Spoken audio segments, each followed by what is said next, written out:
بسم الله الرحمن الرحیم. ګوره محترمو دی پسې بل قانون چې دی نو سویله والا قانون دی.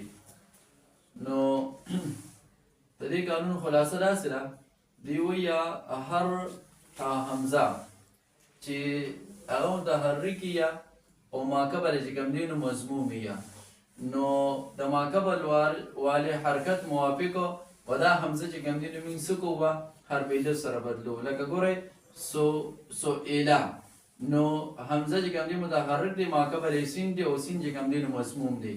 نو اوس د ضمې موافق حرکت چې کوم دی نو و دی نو دا حمزه به موږ سره بدل کړو نو سوئله نه به سوئله جوړ شي. دغه شان سوئلت دم ته دې باب نه ماشوم د صيغه وړل پکار دا قانون پکې ورته لګول پکار دی. ګوره محترمو د دې قانون نوم دی دینارون شرازون والا قانون. د دې قانون خلاصه داسې ده، دی وایي چې هر هغه اسم چې هغه د فعل په وزن باندې وي ترې د حرف مشدد چې کوم دی نو دا به موږ څه کوو یا سره د دې بدلولو واجب دي.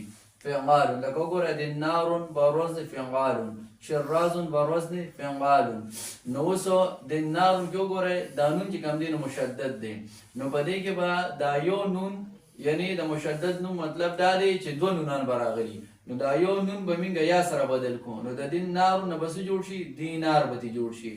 دغه شان د شرازون دوه راګانې راغلي دي نو دی وایي بروزن فعل دی، نو دا یو را چې کوم دی نو دا به موږ سره بدل کوو دا به موږ یا سره بدل کوو نو د شرازون نه به شیرازون جوړ شي.